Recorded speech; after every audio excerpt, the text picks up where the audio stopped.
자, 우리 옆에 분들께 다시 한번 인사하겠습니다. 오늘 정말 잘 오셨습니다. 자, 은혜 받기 원합니다. 여러분, 오늘은 제가 이제 에어컨을 틀어놓기를 좀 잘한 것 같죠? 예, 그리고 올해는 좀 약간 날씨가 좀 이상한 것 같은데요. 원래 평상시에는 작년까지만 하더라도, 그러니까 이제 히터를 틀다가 이제 아무것도 안 트는 시간을 한 달 정도 갖는 다음에 이제 에어컨을 틀었는데, 올해는 그냥 얼마 전까지 히터 틀다가 그냥 한 주 정도 이렇게 안 틀다가 바로 이렇게 에어컨을 틀으러 가는 것 같은데요. 여러분, 궂은 날씨 가운데도 이 성전에 나와서 은혜를 사모하시는 여러분들에게 그 하나님께서 강권적인 은혜를 부어주시사 생명을 누리시는 저와 여러분들 되기를 주님의 이름으로 축복합니다. 자, 오늘 우리가 읽은 이 본문을 보면 느헤미야를 비롯한 무수히 많은 믿음의 백성들이 크나큰 어려움들을 당하는 장면들이 연이어 나오는데요. 자, 일단 그들은 성벽을 재건하기 위해서 동틀 때부터 별이 나기까지 중노동을 했다라는 기록이 담겨져 있고요. 또한 대적들의 위협 속에서 낮에 일하는 것만 해도 힘들어 죽겠는데 밤에는 파수했다고도 하고요.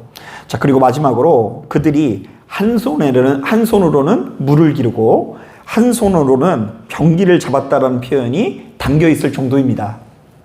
자, 그러니까 느헤미야하고 이스라엘 백성들은 조국을 재건하고 성벽을 재건하는 과정에서 그야말로 고통과 괴로움을 감수했다라는 것이고요. 더 나아가서 엄청난 헌신을 보였다라는 것이죠. 자, 그런데 오늘날 우리들은 바로 이 같은 상황이 되면 우리 하나님께 굉장히 섭섭한 마음을 가질 수 있을 것 같은데요. 왜냐하면 하나님께서 지금 나에게 왜 이런 고난을 겪게 하시는지 좀처럼 이해할 수가 없기 때문입니다. 자, 그리고 여러분, 지금까지 이 느헤미야의 행적을 보았는데요. 여러분들이 보았을 때 느헤미야가 의인인 것 같아요? 악인인 것 같아요? 굉장히 의인 아닙니까? 우리가 평상시에 모세, 다윗 이런 사람만 좋아했지 이 느헤미야는 좀 생소할 수 있는데요. 자, 근데 느헤미야 1장부터 마지막 장까지 느헤미야에 흠이 별로 나오질 않아요. 느헤미야가 굉장히 완전한 모습을 보입니다. 자, 그런데 그런 사람이라고 한다면 하나님께서 역사하사 그가 계획하던 모든 일들이 큰 어려움 없이 순조롭게 진행되는 것이 너무나 당연할 것 같지 않습니까? 자, 더욱이 평상시 교회를 다니는 우리들이 가장 당연하게 생각하는 말씀들이 이런 말씀인데요. 한번 들어본 적이 있나 들어보세요. 하나님을 사랑하는 자, 곧 그의 뜻대로 부르심을 입은 자에게는 모든 것이 합력하여 선을 이루느니라. 자, 모든 것이 합력해서 뭘 이룬다고요? 선을 이루는 거 우리 되게 좋아하잖아요. 자, 그리고 이런 말씀을 우리가 되게 좋아하지 않나요? 사랑하는 자여, 내 영혼이 잘된 같이 내가 범사가 잘되고 강건하기를 내가 간구하노라. 아니, 영혼이 잘됐더니 어떻게 됐다고요? 범사가 잘되는 것이 하나님의 뜻이라는 것이죠. 자, 그러니까 하나님께서 사랑하는 자에게는 모든 것이 합력해서 순조로운 과정이 펼쳐지는 것이 순리고요. 또한 범사의 모든 것이 잘되고 형통한 것이 순리로 우리는 여겨지고 있다는 것이죠. 자, 그런데 바로 이러한 말씀을 뒤로하고 내가 예수를 믿는데도 불구하고 뭔가 잘 안 풀리는 것 같고 내가 하는 일마다 뭔가 순조롭게 진행되지 않는다고 한다면 우리는 그야말로 고개를 갸웃거릴 수밖에 없고요. 나도 모르게 그의 입술에서 아무리 믿음이 있어도 불평불만이 터져나올 수밖에 없는 것이죠. 자, 그렇기 때문에 예수 믿는 우리들은요, 우리가 하나님의 일을 한다라는 것이 무엇인지를 제대로 배워야 하는데요.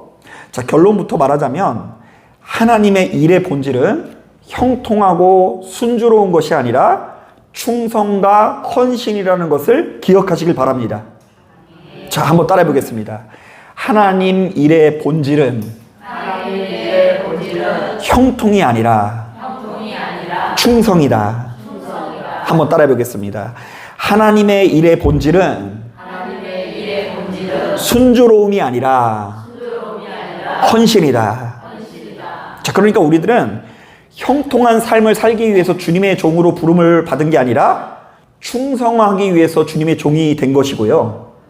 또한 모든 것이 순조로운 꽃길을 걷기 위해서 주님의 종된 것이 아니라 주님께 헌신하는 십자가의 길을 걷기 위해서 주님의 종으로서 부름을 받았다라는 것이죠. 자, 그러니까 이것을 오해하면 안 돼요. 자꾸 형통과 순조로움의 포인트를 두면 뒤집어질 수밖에 없고요. 자꾸만 우리가 봉사하고 헌신하고 충성하는 것에 초점을 두고 십자가의 길을 걸어가는 것에 초점을 둬야 우리에게 주어진 사명을 순조롭게 감당해 나갈 수 있다라는 것입니다. 자, 이것은 제 얘기가 아니라 우리 주님께서 이 성경을 통해서 끊임없이 우리에게 강조하시는 것인데요. 실제로 마태복음 7장을 보면 이런 말씀이 있습니다. 좁은 문으로 들어가라. 멸망으로 인도하는 문은 크고 그 길이 넓어 그리로 인도하는 자가 들어가는 자가 많고 생명으로 인도하는 문은 좁고 길이 협착하여 찾는 자가 적음이라. 자, 주님께서는 우리로 하여금 생명을 가져다 주는 길을 가르쳐서 어떤 길이라고 하죠? 예, 좁은 길이라고 표현하시고요. 반면에 그 멸망으로 인도하는 길을 가르쳐서 어떤 길이라고 하죠? 크고 넓은 길이라고 묘사를 하는데요. 자, 이것은 예수 믿는 우리들이 앞으로 가게 될 길은 마냥 편하고 행복한 길이 아니라 여러 가지 환난과 고난이 동반될 수밖에 없다라는 이야기를 하는 거예요. 자, 그러니까 여러분, 예수를요 제일 먼저 믿는다라는 것은 이 굉장히 축복된 일이기도 하지만 고된 일이기도 하는데요. 자, 우리 가족이 5명인데 5명 중에 복음을 영접한 첫 번째 사람은요 마냥 행복하고 즐거운 것이 아니라 고난과 괴로움이 있을 수 있고요. 그 믿음을 지켜내기 위해서 여러 가지 이 눈물의 씨앗을 뿌려야 될 수도 있다라는 이야기를 하시는 거예요. 여러분, 로마서 8장에도요 이 사도 바울이 비슷한 조언을 건네고 있는데요. 자, 로마서 8장에 이 바울이 뭐라고 하는지 한번 들어보세요. 성령이 친히 우리의 영과 더불어 우리가 하나님의 자녀인 것을 증언하시라니 자녀이면 또한 상속자 곧 하나님의 상속자요. 자, 여기까지 들어보면 참 좋죠. 자, 우리가 이제 무엇이 됐다고 하죠? 하나님의 자녀가 되기도 하고 상속자가 되었대요. 자, 그런데 하나님의 상속자가 되었다라는 것이 무엇을 의미하는지 들어보세요. 자녀이면 또한 상속자 곧 하나님의 상속자요 그리스도와 함께한 상속자니 우리가 그와 함께 영광을 받기 위하여 고난도 함께 받아야 할 것이니라. 생각하건대 현재의 고난은 장차 우리에게 나타날 영광과 비교할 수 없도다. 자, 그러니까 예수 믿는 우리들은 주님의 자녀이자 상속자로서 언젠가 때가 되면 그분께 어마어마한 상속을 받게 될 것은 분명하지만 그와 동시에 주님의 자녀이기 때문에 고난도 받을 수 있어야 된다고 하는데요. 자, 이른바 예수 믿는 우리들에게 고난은 자녀의 징표이자 상속자의 숙명이라고 할 수 있는 것입니다. 자, 그러니까 주님의 자녀인 우리들에게는 반드시 무엇이 동반되어야 한다고요? 고난이 동반될 수밖에 없고요. 그것이 우리에게 주어져 있는 상속을 받을 수 있는 비결이라고 우리에게 소개하는 거예요. 실제로요, 히브리서 11장을 보면 이 무수히 많은 믿음의 선진들의 삶이 요약해서 소개되고 있거든요. 히브리서 11장을 보면 아벨부터 아브라함, 야곱, 요셉, 모세를 비롯해서 모든 믿음의 선진들의 삶을 총망라하면서 그들의 인생을 우리에게 이렇게 제시하고 있어요. 자, 그들이 이제 예수 믿고 다 어떻게 됐다고 이야기해요? 거부가 되고 출세하게 되고 형통하게 되고 어려움을 하나도 겪지 않았다라는 이야기가 담겨있지가 않죠. 자, 뭐라고 하는지 들어보세요. 어떤 이들은 더 좋은 부활을 얻고자 하여 심한 고난을 받되 구차히 풀려나기를 원하지 아니하였으며. 자, 예수 믿었더니 뭘 당했대요? 고난당하고 고문당했다라고 표현되어 있어요. 자, 그런데 계속 들어보세요. 또 어떤 이들은 조롱과 채찍질 뿐 아니라 결박과 옥에 갇히는 시련도 받았으며 돌로 치는 것과 톱으로 켜는 것과 시험과 칼로 죽임을 당하고 양과 염소의 가죽을 입고 유리하여 궁핍과 환난과 학대를 받았으니 그들이 광야와 산과 동굴과 토굴에 유리하였느니라. 자, 그러니까 그들이 예수의 이름으로 말미암아 이 형통하고 평안하고 즐거운 길을 걸어간 것이 아니라 아주 지독한 고난과 괴로움 가운데 머물게 되었다라고 이야기하는데, 바로 이것이 예수 믿는 우리들에게 주어진 영광의 길이라고 제시되고 있어요. 자, 여러분, 이런 말을 들으니까 좀 부담스럽죠? 좀 부담스러울 수 있어요. 사실 저도 이 목회 현장에서 지금 이 히브리서 11장에 나오는 내용들을요, 우리 믿음의 선진들만큼은 아니지만 그래도 이 어느 정도 실감할 때가 참 많은데요. 제가 이제 수차례 말씀드린 것처럼, 자, 저는 이 목회를 자아 실현의 도구로 여기면서 이 신학교에 입학을 했다라는 말씀을 드린 적이 있죠. 자, 그러니까 내가 목회를 하기만 하면 하나님께서 나의 길을 예비해 주시사 그야말로 그 누구보다 떵떵거리며 살 수 있을 거라는 기대를 가지고 이 목사가 되었다라는 거예요. 자, 실제로 그래서 제가 이제 목사가 이렇게 딱 2001년도에 신학교를 들어가서 2013년도에 이제 안수를 받았으니까 이제 13년 만에 안수를 받았는데요. 자, 안수를 받는 즉시 이제 저의 살림살이가 어땠을 것 같아요? 좋아졌을 것 같죠? 자, 그런데 막상 목사가 되어보니 목회라는 것이 절대로 그런 길이 아닌데요. 일단 제가 이제 정읍에서 목회할 때 이야기를 드리자면, 생활비가 부족해서 이제 저희 부부가 가지고 있었던 보험들을 하나씩 해약을 해서 그 해약금으로 살아왔던 이제 기억이 납니다. 그래서 이제 저희 부부가 가지고 있었던 그 보험들이 한 8대2로 저는 2가지 가지고 있고 사모님이 8가지가 있었는데, 사모님은 8가지 다 해약을 하고 저는 딱 하나 남겼었는데요. 그래도 그게 감사한 게요, 제가 이제 허리 디스크 터졌을 때 그 실비보험 하나 남겼던 것 때문에 제가 얼마나 유익을 받았는지 몰라요. 자, 그러니까 이제 10가지 보험 중에 9가지 보험을 해제하는 맛으로 살았는데요. 자, 그런데 이것을 좀 더 문학적으로 해석을 하자면, 그 당시에 저희가 어떻게 살았냐면, 하나님께서 보내주시는 만나와 메추라기로 먹는 경험을 실제로 해본 적이 있어요. 야, 이게 되게 아름답게 들리죠? 근데 이게 아름다운 게 아니에요. 그리고 쌀 탁 떨어질 때쯤 탁 돼가지고 그러면 이제 기가 막히게 어딘가에서 쌀이 와가지고 또 먹고 살고, 또 이제 생활비가 좀 어려울 때 되면 또 누군가의 도움으로 인해서 이제 또 살게 되고, 먹고 싶은 것이 있으면 기가 막힌 게, 이 먹고 싶은 것을 누가 이제 문고리에 걸어 놓는다거나 그래가지고 이렇게 생활을 영위했던 기억이 납니다. 자, 그런데 이것이 이제 믿음 안에서 볼 때 굉장히 아름다운 일일지 모르겠지만, 이 세상적인 눈으로 볼 때 어떤 젊은이들이 그렇게 살아가고 있다고 한다면 여러분들 한수부터 나올 수도 있어요. 여러분들의 자녀들이 그렇게 살아가고 있다고 한다면 이 한숨부터 쉴 수밖에 없는 거죠. 또한 저는 이 목회하는 내내 그 함께 신앙생활하는 성도님들에게 나름대로 크고 작은 상처들을 받아 그야말로 마음고생할 때가 없었다고 하면 거짓말이에요. 그런 것들이 계속 생겨요. 물론 이제 와서 생각해보면 제가 경험하고 있었던 그 어두움의 이 대부분은 다 저의 미성숙함 때문이라는 생각이 드는데요. 제가 너무 어리고 미성숙한 상태에서 목회를 시작했거든요.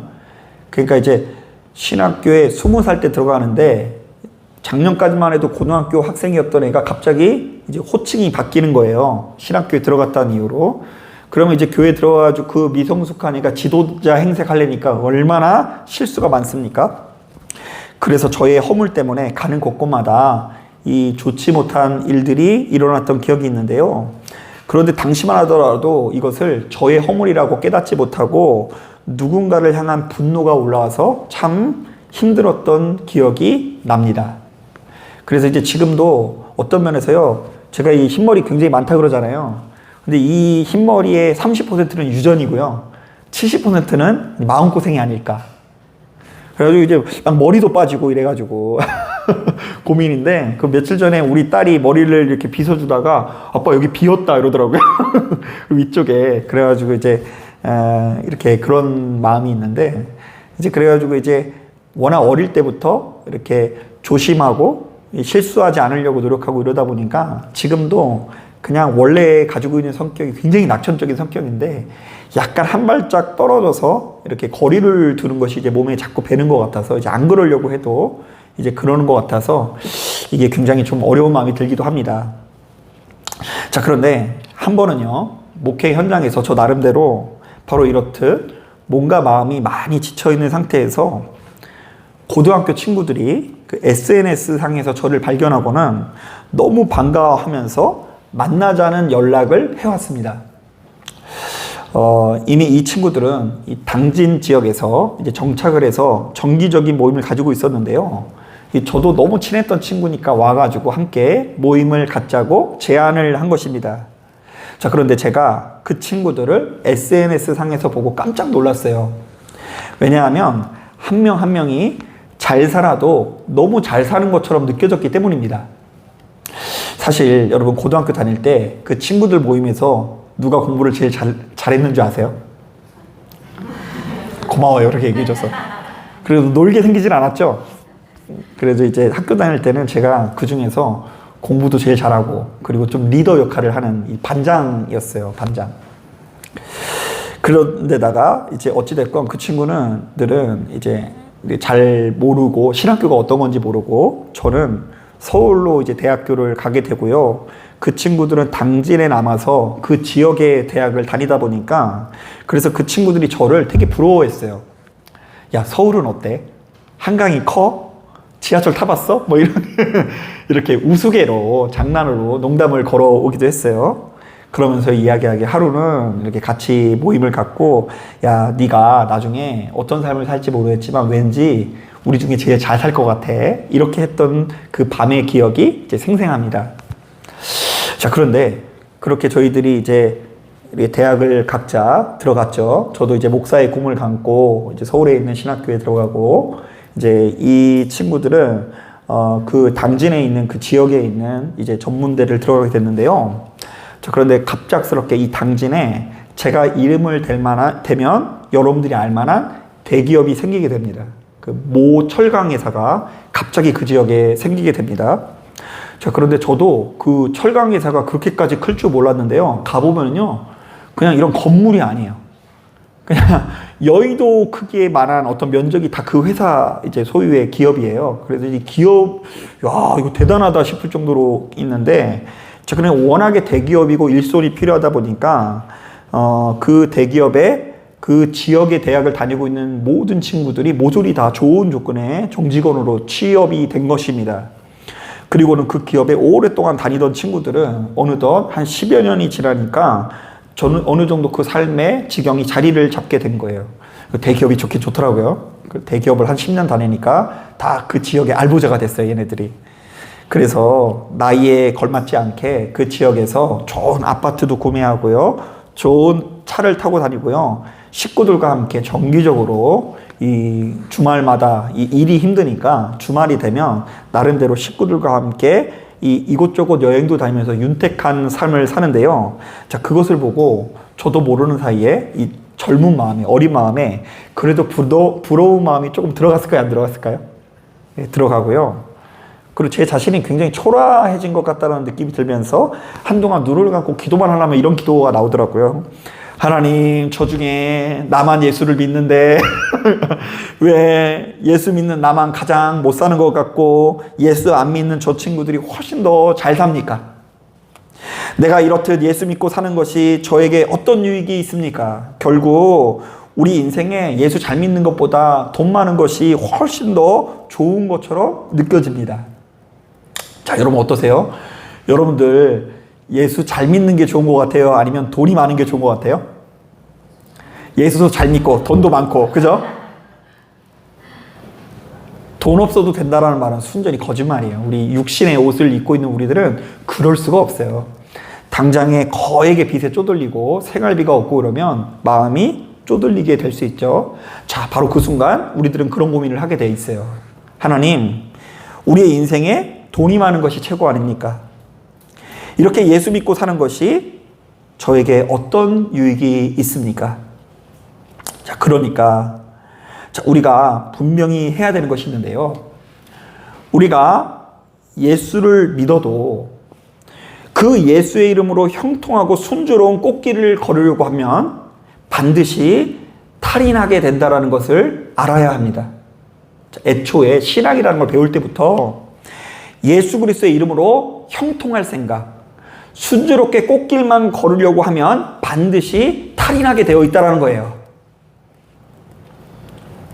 그러므로 우리는 하나님 안에서 쓰임받는 것이 무엇인지를 제대로 알아야 되는데요. 그것은 꽃길을 걷는 것이 아니라 십자가의 길을 걷는 것을 의미하고요.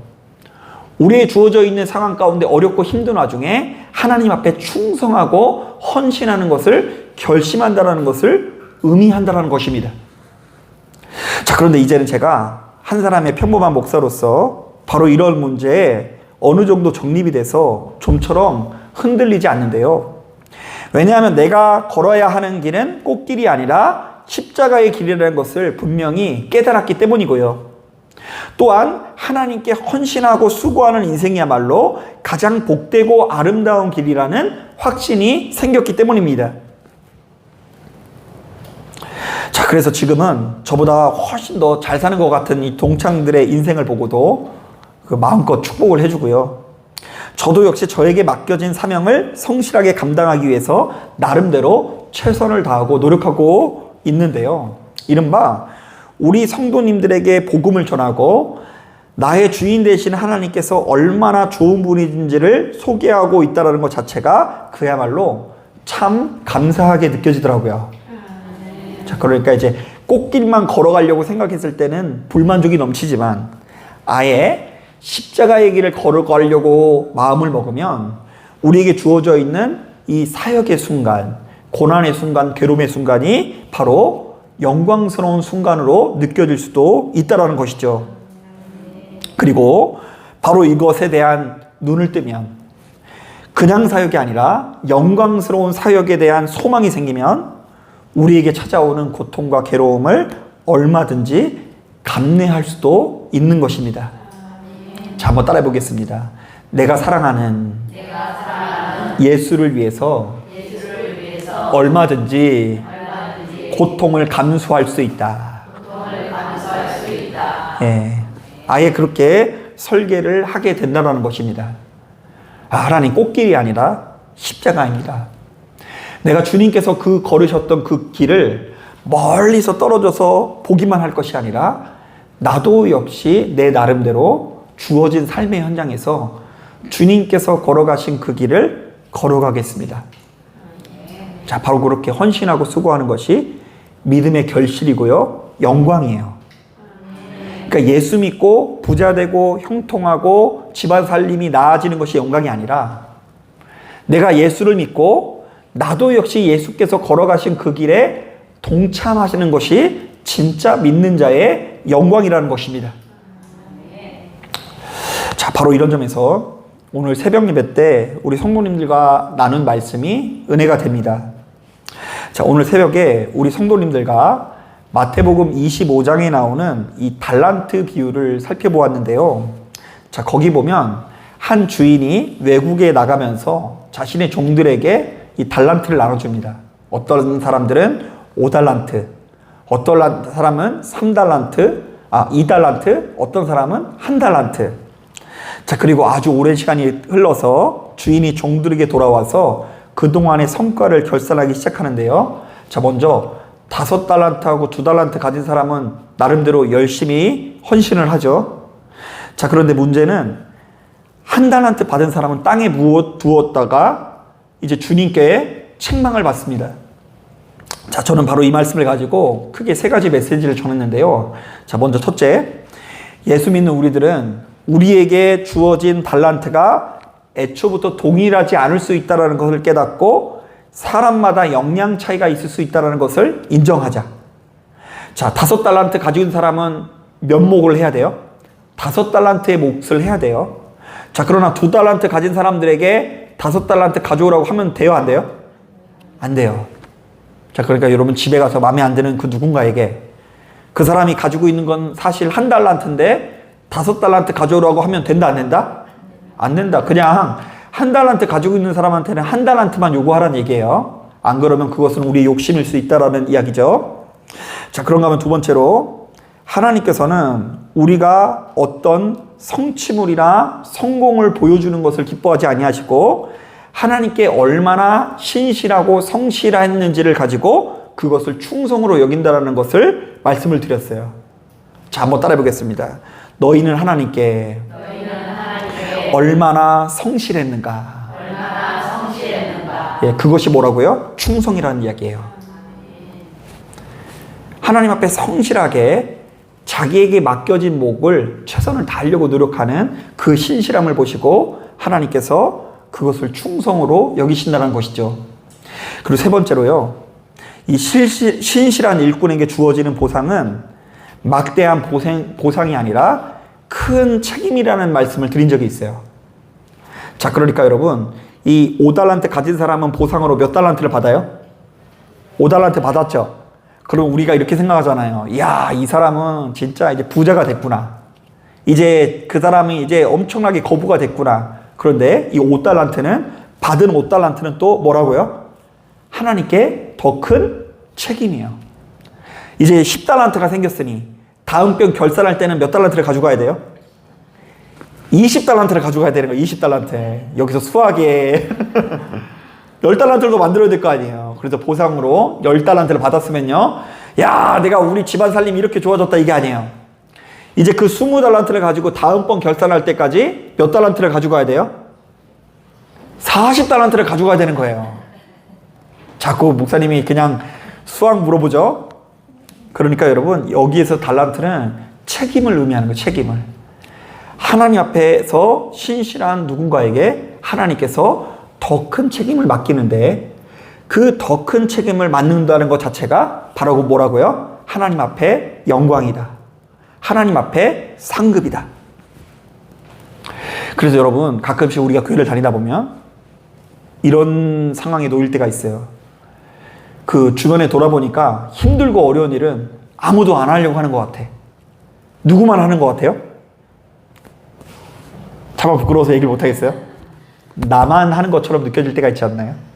사람들이 얼마나 믿고 사람이 얼마나 그냥 이 못되게 느껴지는지 몰라요. 어렵고 힘든 일은 아무도 안 하려고 그러고 아무도 헌신하지 않으려고 그러고 그냥 다 힘든 일은 나만 하는 것처럼 느껴질 수 있어요. 자, 그런데 그때 아셔야 돼요. 하나님께서 맡겨주신 일을 가장 마지막까지 끝까지 충성하며 책임을 다하고 있는 그 사람, 하나님께서 영광스럽게 보실 줄로 믿습니다. 이미 하나님께서 주신 가장 큰 상급을 또한 누리고 있을 줄로 믿습니다. 바로 이런 점에서 저는 이 자리에 참석한 저와 여러분들이 시간이 흐를수록 더욱 영광스러운 자가 되길 바랍니다. 영광스러운 성도, 영광스러운 직분자, 이른바 하나님의 나라를 위해서 더 많이 헌신하고 수고하는 자리에 서기를 바란다라는 것입니다. 자, 바로 그때에 최후 심판날 주님께서 여러분들을 보시고 착하고 충성된 종이라고 말씀해 주실 줄로 믿습니다. 자, 오늘 우리가 읽은 본문도 바로 이런 관점에서 해석을 해야 됩니다. 자, 느헤미야는 자신의 고국 이스라엘이 망했다라는 소식을 듣고 자신에게 보장되어져 있는 성문과 출세의 길을 뒤로하고 고국 이스라엘로 귀환하게 되죠. 그런데 그가 마주한 상황 자체가 그야말로 만만치 않습니다. 그야말로 폐하가 되었고요. 대적들은 호시탐탐 예루살렘을 침입할 기회만을 엿보고 있습니다. 자, 그렇다 보니 오늘 본문을 보니까 느헤미야를 비롯한 이스라엘 백성들이 동틀 때부터 별이 나타날 때까지 중노동을 했다고 하고요. 낮에는 일하고 밤에는 뭐 했다고요? 파수했다고 해요. 이 지키려고 노력했다라는 거예요. 기습에 대비한 거예요. 또한 그들이 한 손으로는 물을 기르고 또 한 손으로는 병기를 잡았다고 합니다.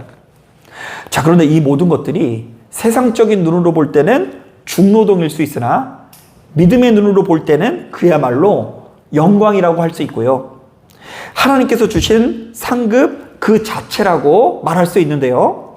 왜냐하면 하나님께서 느헤미야와 이스라엘 백성들에게 복을 주시사 전능자 하나님께 헌신하고 수고할 수 있는 기회를 주셨기 때문입니다. 그러니까 여러분, 가끔씩 이렇게 누군가를 전도하다 보면 낙심할 때가 있거든요.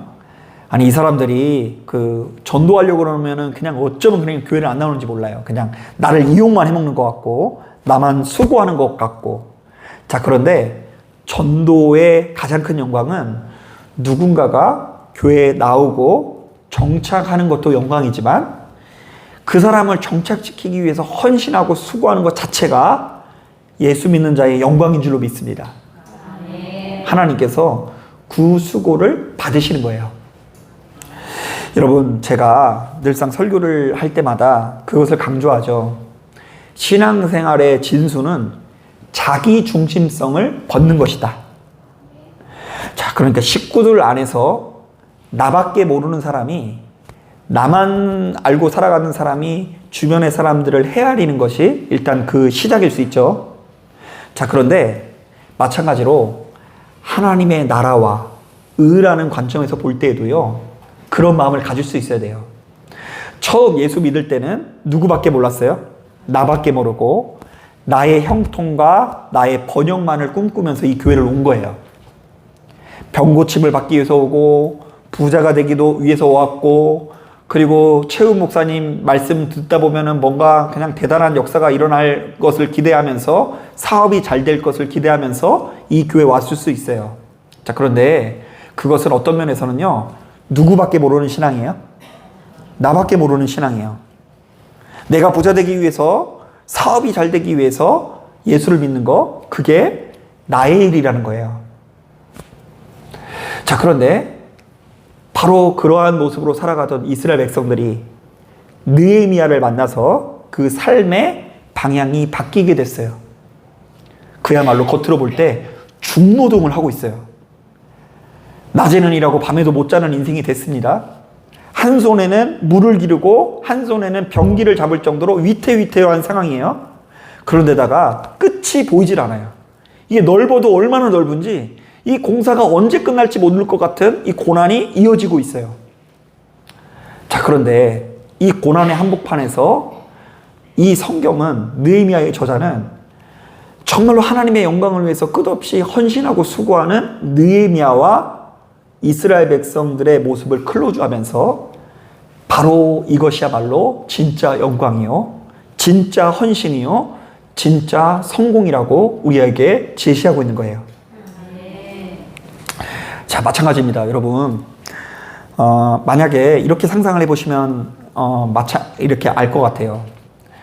앞에 사역하시는 목사님이 있는데 이 목사님이 너무 자기 일만 하는 것처럼 느껴지는 거예요. 그리고 하나님의 말씀을 전하는 일이나 기도해 주는 일에는 별로 열정을 다하지 않는 것 같아요. 자, 그러면 이게 탁월한 목사님이시네요. 아주 그냥 그 처세에 능하시고 대단하시네요, 이럴 것 같아요? 아니면 조금 성도로서 서운할 것 같아요? 좀 서운할 수 있죠.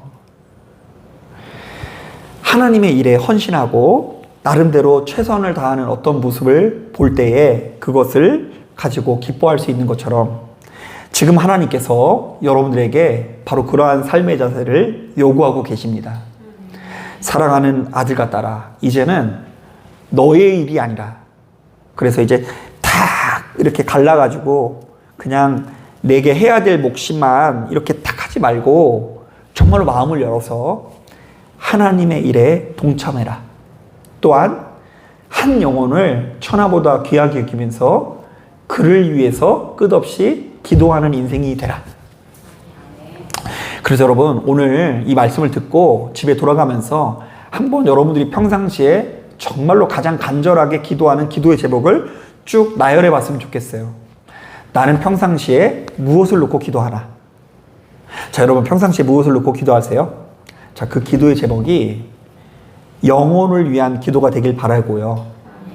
또한 하나님의 일에 헌신하고 참여하기 위한 일이 되길 바랍니다. 자, 그래서 이제 막 그 직분을 맡을 때도 그런 분들이 있어요. 아무도 안 하는 이 화장실 청소를 내가 하니까 하나님께서 나에게 복을 주실 줄로 믿습니다. 이렇게 헌신하는 분이 있고요. 그냥 아무도 안 하는 화장실 청소를 하는 것 그 자체가 하나님께서 기뻐하시는 영광인 줄로 믿습니다. 이렇게 하는 분이 있죠. 또한 이 어떤 직분을 맡을 때도 마찬가지예요. 이 속장을 하고 마을 리더를 하면은요, 머리 아플 일이 많이 생길 수 있거든요. 그런데 내가 이 어렵고 힘든 와중에 속장을 하고 마을 리더를 하면 하나님께서 그에 걸맞는 보상을 주실 것을 믿습니다. 이렇게 헌신하는 사람이 있고요. 이렇게 어렵고 힘든 것을 자처하는 것 그 자체가 하나님께 영광인 줄로 믿습니다. 자, 이런 사람이 있는데요. 저는 그렇게 거짓 영광이 아니라 진짜 하나님의 영광이 무엇인지를 깨닫고 꽃길이 아니라 십자가의 길을 걸어가실 수 있는 저와 여러분 되기를 주님의 이름으로 축복합니다. 자, 기도하겠습니다.